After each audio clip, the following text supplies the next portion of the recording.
Hello बच्चों, कैसे हो।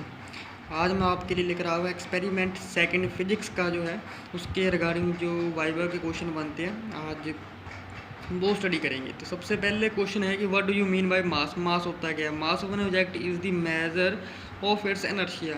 तो मास जो है वो मेजर करता है उस ऑब्जेक्ट का इनर्शिया, क्योंकि इनर्शिया जो है डायरेक्टली प्रोपोर्शनल टू होता है मास का। जितना ज़्यादा मास होगा उतना ज़्यादा उसका इनर्शिया होगा। नेक्स्ट क्वेश्चन लिखा what is the relationship between mass and inertia. Mass और इनर्शिया के बीच रिलेशन क्या होता है। अभी अभी मैंने बोला कि मास और इनर्शिया दोनों एक दूसरे से डायरेक्टली प्रोपोर्शनल होते हैं, तो जितना ज़्यादा मास होगा उतना ज़्यादा इनर्शिया होगा। तो आंसर इसका यही आएगा, greater the mass and greater is the inertia.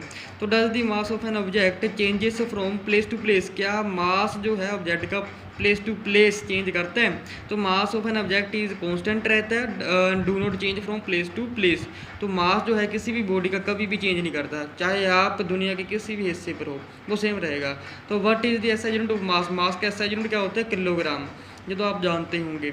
तो with which instrument is mass measured.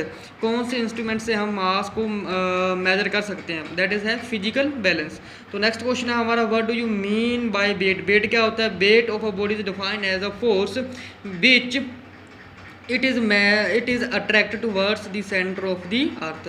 तो देखो मास तो कभी जीरो हो नहीं सकता, बट लेकिन वेट जो है बॉडी का वो जीरो हो जाता है, क्योंकि वेट एक फोर्स होती है, एक प्रकार की फोर्स होती है जो कि अट्रैक्ट होती है विद सेंटर ऑफ अर्थ के साथ। तो नेक्स्ट है कि what is the SI unit of weight. देखो जैसे कि हमने पहले पढ़ा कि वेट क्या है, कि भाई एक फोर्स है, तो फोर्स का यूनिट क्या होता है, न्यूटन। तो भाई वेट का यूनिट भी क्या आ जाएगा, न्यूटन। तो इस तरीके के क्वेश्चन पूछे जाते हैं वाइवा में। तो एक और है कि how are mass and weight are related to each other. Mass and weight एक दूसरे कैसे रिलेटेड है। तो फॉर्मूला होता है डब्ल्यू is equal to m g का, जो आप देख ही रहे हो इस वीडियो में। तो वेट इज इक्वल टू होता है mass into acceleration due to gravity. Next है व्हाट इज डेंसिटी। डेंसिटी क्या होती है, डेंसिटी होती है मास पर यूनिट वॉल्यूम। आगे होता है कि व्हाट इज द सीजीएस और एसआई यूनिट क्या होता है डेंसिटी का।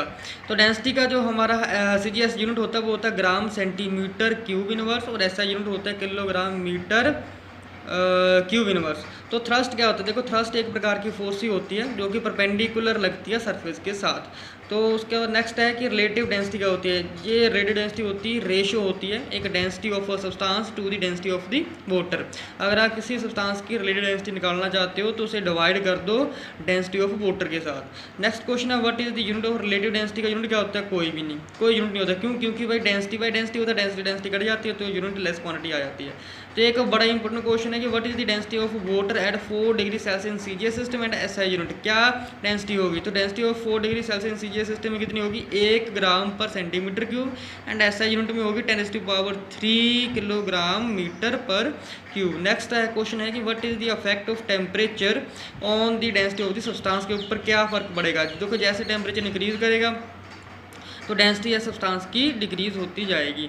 तो ये कुछ क्वेश्चन थे हमारे एक्सपेरिमेंट सेकंड के रिलेटेड। तो आई होप आपको वीडियो अच्छी लगेगी, अच्छी लगी तो लाइक एंड कमेंट जरूर कीजिएगा। Thank you.